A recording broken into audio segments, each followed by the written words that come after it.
of course, Scarlet, the red Ferrari, the dark Scarlet, the red Ferrari of the 2025 season. And we will go to the Autodromo Jose Carlos Pache, obviously named after the first breakthrough driver from Brazil over here. And we will go around the track that's really legendary, that has seen many great champions, including me, win the world title. Obviously, once, as you remember, back in 2017, I've been on the pole position here. None other than 3 times for a Grand Prix, 1 time for a sprint. Once again, it is the 5th Grand Prix sprint Grand Prix weekend of the season, the penultimate one, and it is round 21. So over here, we will show you how to plant it on a pole position. But first we will show you what a great setup over here you need to have, so that this Ferrari SF1000T 818 Formula 1 Racing Simulator will take you there. After that, we will go on a warm-up lap. We will discuss the best lines, especially so that you get very close to the track limits, but you do not exceed them. Where, for example, the car will be a little bit skittish, where, for example, the car, especially the prancing horse wheel, will not be prancing and will be slippery, especially on the exit, where you can go on the power, earlier, so that you can deliver some amazing time. We will also talk about the battery deployment, everything, and then we will unleash this Scuderia Ferrari for a hot lap around one of our favorite circuits that, to be honest, if we won in 2010, we would be perfect here, just like, for example, we would obviously expect to be perfect at least the one circuit still, on this beautiful, calendar, the Formula 1 calendar that you can see there to my left. So over here, this is what is waiting for us. I'm sure you guys cannot wait over here. So let me show you how to plant it on pole position. Are you ready? Let's go for some Ferrari! So over here, let me climb into the cockpit of this Ferrari SF1000T 818 Formula 1 Racing Simulator. And of course, we will take our Ferrari to already around 21, as you can see. So we've obviously done many of these hot laps. And here in Brazil, it is one of the shortest tracks on the calendar, as you can see, but it's a great track. You can see, for example, the Senna S's over here, which are absolutely essential, to getting a superb, first sector over here. The track features a lot of elevation. As you can see over here, it is located obviously in between, the 2 lakes. This is where the name Interlagos, comes from, and since 1970, it's played home to a brilliant races. So over here, everybody, let's take a look at this setup, because clearly, you do know, for example, the lines, but it is very important that the car stays nice and planted over here, because if it doesn't, then of course, you will be sliding around and losing a lot of time. And remember, you have to go around, 70 laps in order to win. So over here, we can take a look. And here we can see for the fuel load it will be 10 kg, 10 kilograms, so stay the same. For the aerodynamics, front wing aero at 40, rear wing aero at 32. So here with the wing, that will be quite a choice, but because after basically you get through the Senna S's and through the turn 4, you then have really lots of a section where lots of the downforce section where there are lots of turns, and you do need that downforce to be quick. For the transmission, we keep the differential adjustment on throttle to 100% and differential adjustment of throttle only to 20% to help us turn really quickly around what are plenty of turns in what will be hopefully a sub 70-second lap. For the suspension geometry, we keep it all the way to the left, so front camber minus 3.50 degrees, rear camber minus 2.00 degrees, front roll out at 0.0 degrees, and rear toe in at 0.10 degrees. Suspension, there are a bit of a changes from what our maybe usual setup, we could say. Front suspension at 41, rear suspension at 20. So we keep it quite firm. For front anti-roll bar, it is at 8, rear anti-roll bar at 8 in F125. And we keep the height as close to the ground as possible, but there will be a lot of the wear, obviously, of the bottom of the floor, and with front ride height at 20, rear ride height at 46.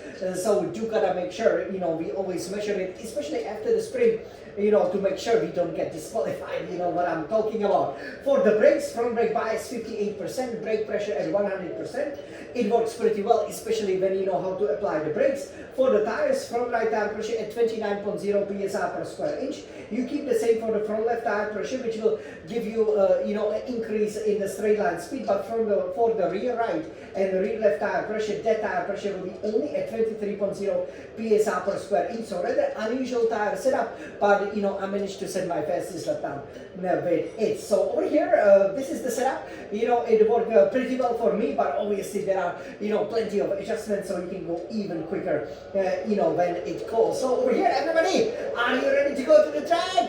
So everybody, let's go over here.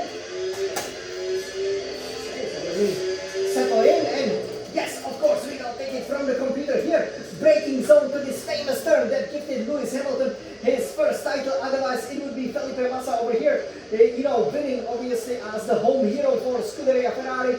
And you know, you gotta go on the throttle early, keep it a little bit to your right, you know, the exit, and then third, fourth gear, engage the battery, fifth, sixth gear. Just be a little bit careful, you know, if you have any wheel spill, counter steer or lift up the throttle, because again, it is not worth spinning, especially up the hill. 6th gear, 7th gear, 8th gear, saying hello to all the fans as you open that DRS wide open for the speeds well in excess of 330 kilometers per hour. Here you of course can go to the pits. Be careful with that pit run out, it comes really quickly. And here is where you will be celebrating with obviously the Brazilian, you know, GP victory. You see the podium there, you know, so that's exactly, you know, where, for example, there were lots of the emotional scenes, right? You do recall Felipe Massa in 2008, still could have been the last championship for Ferrari. Well, hey, I forgot my titles. So this is how the lap starts over here. You brake very late, almost at 50-meter board. Very quickly you go to the third gear and you gotta keep to the left over here, because then that allows you to go quickly.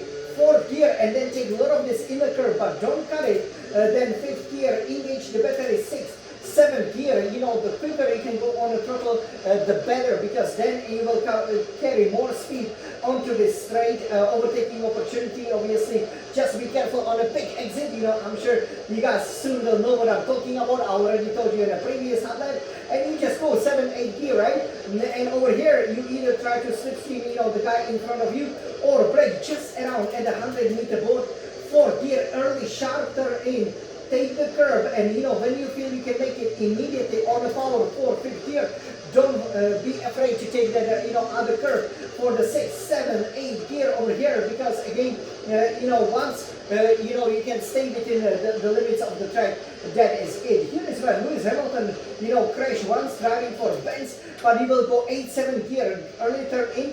Burst of the power, you can almost pretty much keep the foot planted, it's up to you, but it doesn't always give you the performance. Maybe 6th gear high grabs will give you more, and then you know, brake and downshift steadily to the 3rd gear, maybe even 2nd gear for better rotation. Big burst of the power, 4th gear, and then 3rd gear over here to help you out with the rotation. And in the F125 you can be very early on the power. So obviously some of the apartment buildings here open up. You try to go 5th or 6th gear and brake relatively early, because you really want to have an early turn in over here. The car with the, you know, our differential setting will nicely turn in for you. Yeah, and that will be pretty much you know, it, because then here the car is not as slippery as in previous years, so you can just go through the gears full power, keep the car turning to the corner 4th, 5th, 6th gear. Probably you will be heading down to the 7th gear, and yeah, that will be pretty much the final turn over here. You know, quick breakdown, quick braking and downshift to the 3rd gear, and this will be the warm-up lap around Interlagos. So are you guys ready for the hot lap? Let's go for a hot lap, everybody! You can see, you know, low gear, don't go 2nd gear over here. Go high revs. 8th gear, come on, yes, Alex champion! Forza Ferrari, this is Interlagos, let's win some titles!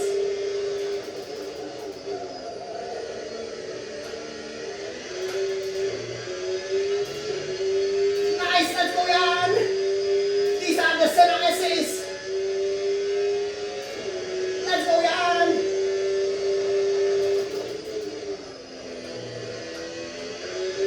And go for it. Wow, that was just within the limit, right?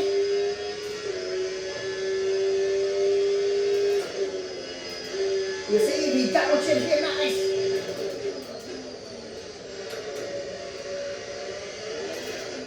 gear, third gear, come on yan. Forward.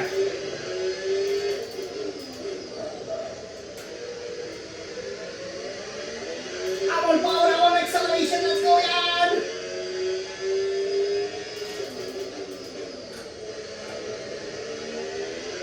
Let the car turn in, this was good.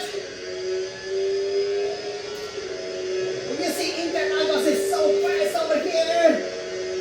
Shortest line possible.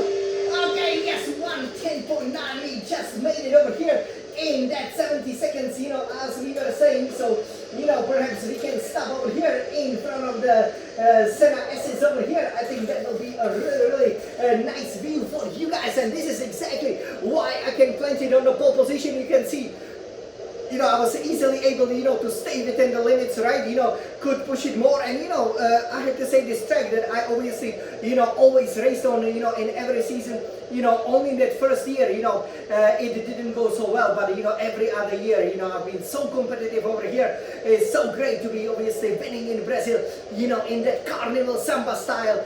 You know, and you know, the Ferrari, you know, no wonder Felipe Massa, for example, managed to get 3 poles here in a row, because, you know, once you know how to tackle, you know, the Interlagos, once you're not afraid of the curves, and get a great setup that allows you, you know, to throw the car around, you know, and have a, you know, very good steady braking and great, you know, traction out of the corners. It is just a pleasure to drive, and no wonder it's one of the classics for 55 years. Can you believe that? So over here, this was our new F125 hot lap. We hope that you guys, you know, enjoy it over here. You know, definitely, you know, a great scenery, obviously, you know, around, you know, the Interlagos. There are always, you know, some, you know, improvements being made to the track, and it is a, you know, a great part of the calendar. Obviously now, you know, we are here, you know, in the South America. It is still the only solitary South American Grand Prix, so, you know, expect, you know, lots of fans, you know, very popular, obviously, and you know, now as you know, the championship is obviously you know, coming into its decisive, the final 6, you know, with the 2 sprint Grand Prix and obviously the 2 regular Grand Prix. You know, let's go sprinting first, show everybody that Ferrari is the best, and then, you know, show them that obviously you don't win the Formula 1 championships just with sprinting, but also over the long run. It's pretty much you know, a marathon nowadays with the 24 races. This is how you master Interlagos, beyond the Smiling Sun champion, you know, the 3, or if you count the sprint, 4-time pole sitter over here, you know, and also, you know, the 3, if you count the sprint, 4-time winner. So we will be going for some record-breaking victories over here. So everybody, you know, I'm sure you guys, you know, cannot wait after that rather unusual break between the Mexican and the Brazilian Grand Prix this year to go racing again, right? Of course! So everybody, are you ready to race here around Interlagos? 3, 2,